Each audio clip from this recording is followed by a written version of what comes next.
আপনার নাম? আমার নাম মোসাম্মদ সুমি আক্তার। আর আপনার এই যে ব্যবসা প্রতিষ্ঠানের নাম কি? স্বর্ণলতা বুটিক হাউস। আপনি কিভাবে এই ব্যবসাটা শুরু করলেন, যদি একটু শুরুর কাহিনীটা আমাদের বলতেন। শুরুর কাহিনী, আমার আর্থিক অবস্থা একেবারে নিম্ন ছিল। তো স্বামীর পাশাপাশি কিছু একটা করতে হবে। স্বামীর ইনকাম যেটা হতো ওটাতে আমার বাচ্চা লেখাপড়ার খরচ আর হতো না। এই জন্য আমি তখন মনে করলাম কিছু একটা করি। সেখান থেকে তখন ইসলামী ব্যাংক থেকে আমি 3,000 টাকা লোন নিই। সর্বপ্রথম এই কাজগুলো আমি বাইরে থেকে নিয়ে আসে আমি করতাম, অন্য মেয়েদের কাছ থেকে নিয়ে আসে আমি করতাম। দেখা যাচ্ছে একটা কাজ করি তখন আমি মাসে 300 টাকা 200 টাকা এরকম ইনকাম আসে। এক মাসের ইনকাম তো নিয়ে বেতনই হয় না, এরকম আসতো। তো সেখানে যাই মনে করলাম যে এটা দেহ হবে না, আর কিছু উন্নত কিছু করতে হবে। তখন আমি প্রত্যেকখানে সেলাই মেশিন কিনবো, সেলাই মেশিন কিনবো, কিনে হয়তো বাজারে যাচ্ছি, কাজ তো জানি না, হয়তো করবো, ব্যাগ তৈরি করবো, এরকম ব্যাগ তৈরি করে বাজারে সেল করবো। এরকম একটা উদ্যোগ নিয়ে আমি 4,000 টাকা থেকে ঋণ নিয়েছি ইসলামী ব্যাংকে। ঋণ নেওয়ার পরে ওই টাকাতে একটা মেশিন কিনি।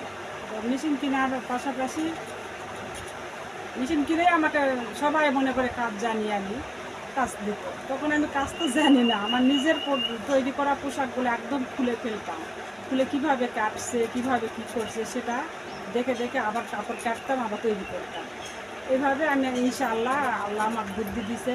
আল্লাহ সহযোগিতা না থাকলে হয়তো করতে পারতাম না, আল্লাহ আমাকে সহযোগিতা করছে বিধায় আমি পারছি। তো সেখান থেকে দেখা যাচ্ছে যে আমি ওই কাজগুলো করতে পারতাম। তখন পাশাপাশি আমি মাল তৈরি করে তখন দোকানে দোকানে সেল করতে লাগলাম। এরকম বাচ্চাদের এই প্রোডাক্ট তৈরি করতে লাগলাম, এই ধরনের প্রোডাক্ট তৈরি করে আমি বাজারে তখন সেল করতে লাগলাম। তো ইনশাল্লাহ ওগুলো সেল হয়ে যাচ্ছিল, মোটামুটি কয়েকটা বাজারে সেল হয়ে যাচ্ছিল। দোকানে আমি ডিগ্রি কলেজের এই সাইডে কিছু বুটিক হাউসে দিলাম, বাজারের মধ্যে কিছু দোকানে দোকানে দিলাম, তখন সেল হয়ে যাচ্ছিলো। তখন আমি 1টার থেকে 3টা মেশিন করলাম, কারিগর খাটালাম ওখান থেকে। আর এই নকশি এগুলো না, আবার আমি যেহেতু বাহির থেকে নিয়ে আসে করতাম, আমার এখানে আমি করতে লাগলাম, শুরু করলাম। ওরা আমি নিজে নিজে দেখা যাচ্ছে নিয়ে সাহায্য করতো, আঁকায় দিত। আমি 8টা 10টা 5টা এরকম আস্তে আস্তে আস্তে আস্তে উঠতে উঠতে আমার এমন সময় ছিল 50টা কর্মীও আমার এখানে কাজ করছিল। তো এখন দেখা যাচ্ছে এই হাতের কাজের প্রোডাক্টগুলো আমরা নওগাঁতে বিক্রি করা আমরা খুব কম করতে পারি। যখন মেলা হয় মেলাতে তৈরি করতে পারি, কিন্তু এই যে যেমন একটাকে প্রোডাক্ট এগুলো তৈরি করেছে আমাদের 4,000-5,000 টাকা খরচা আসে যায়। এই প্রোডাক্টগুলো এখান থেকে আমার বিক্রি করা একটু কষ্টকর হয়ে যায়। তো সেখান থেকে আস্তে আস্তে আমি বাজারজাত জেলা চাহিদা, কাস্টমার যখন চাহিদা, এই চাহিদাগুলো আমি যেভাবেই হোক আমি বাজারজাত করে নিয়ে আসি এখন বর্তমানে। আর এখন আমার কর্মী আছে মোটামুটি 30টা। এই নকশি কাঁথার উপরে আমার চলিচ্ছে মোটামুটি।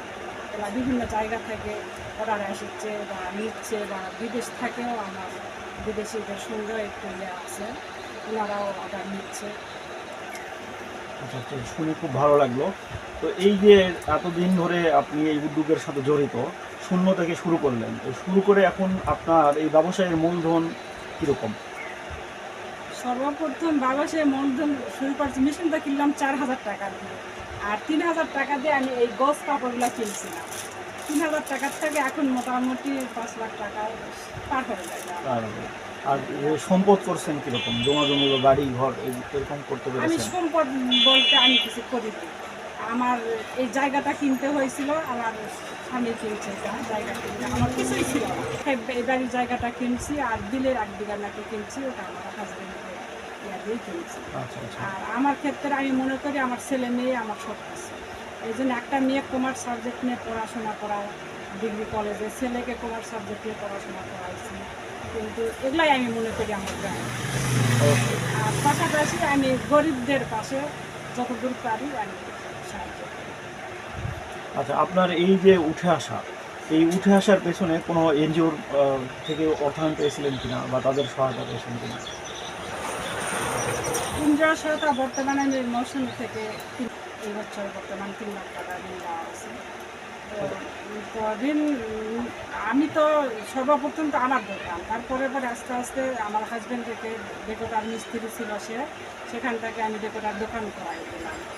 আর ছেলেকে আসে আবার দেখা যাচ্ছে এই 21 সাল থেকে ছেলেকে আবার ইভিএম বক্স সাউন্ড সিস্টেম এখন ছেলের পাশাপাশি লাগাচ্ছি, মানে আমার হুকুম দিয়ে এখন দেখা যাচ্ছে আমার হাজব্যান্ড আমার ছেলে এই ব্যবসার থাকে ছেলে আর চাকরি করবে না, যে আমার ব্যবসায়ী করবে, বিজনেস করলে বিজনেসের স্বাধীনতা বা লাভ বেশি, হালাল একটা ব্যবসা বিজনেস। তো এই ক্ষেত্রে এখন আমার পাশাপাশি আমার হাজব্যান্ড ছেলে দুটাই বিজনেস করে। বাহ, শুনে খুব ভালো লাগলো। হাজব্যান্ডের মোটামুটি 10 লাখ টাকা তো লাভ হয়ে গেছে, আর ছেলের তো 10 থেকে 15 লাখ টাকা লাভ হয়ে গেছে, এটাই তার মানে আপনার নিজের ব্যবসা দাঁড় করানোর পাশাপাশি আপনার হাজব্যান্ড ডেকোরেটর মিস্ত্রি ছিল, সেইখান থেকে এখন সে ডেকোরেটর ব্যবসায়ী হয়ে গেছে এবং ছেলেও একজন উদ্যোক্তা হয়ে গেছে। আপনার গল্প শুনে অনেক ভালো লাগলো। এই গল্প অনেক তরুণ উদ্যোক্তাকে নতুন করে স্বপ্ন দেখাতে সহায়তা করবে। আমরা একটু জানতে, আপনার ভবিষ্যৎ পরিকল্পনা কি এই ব্যবসাকে কেন্দ্র করে? ভবিষ্যৎ পরিকল্পনা তো মানুষের চাওয়ার কোনো শেষ থাকে না। ভবিষ্যৎ পরিকল্পনা আমি একটা গার্মেন্টস সিস্টেম করে কিছু করতে চাচ্ছি, যেমন এই কাঁটাগুলো আমি আমার জায়গা আছে কিন্তু রুম তৈরি করতে পারি না, এই জন্যে আমার বাড়ি বাড়ি যায় যে সে ওনাদের দিয়ে আসেছি। যদিও এখানে কোনো ইয়াতে ডাকা হয়, আমার পাশে একটু জায়গা আছে, ওখানে তাদের বসায় কোনো ইয়া করে দেয়, আর ওনারা যায় বাড়ি বাড়ি কাজ করে। আর আমি চাচ্ছিলাম যে আমার এখানে গার্মেন্ট সিস্টেম করে একটা বড় দেখে একটা গোডাউন করবো, বা গোডাউনে বসে থেকে মেয়েরা কাজ করবে, দেখতে ভালো লাগবে, আমি এখানে বেতনভুক্ত কাজ নিতে চাচ্ছি, এটা আমার একটা ইচ্ছা। শুনে অনেক ভালো লাগলো। আপনার স্বপ্ন বাস্তবায়িত হোক এবং আপনার উদ্যোগে আরও অনেক অসহায় এবং দরিদ্র নারীদের কর্মসংস্থান হোক, এই প্রত্যাশা থাকলো। আপনার সাথে আলাপ করে অনেক ভালো লাগলো। ধন্যবাদ আপনাকে।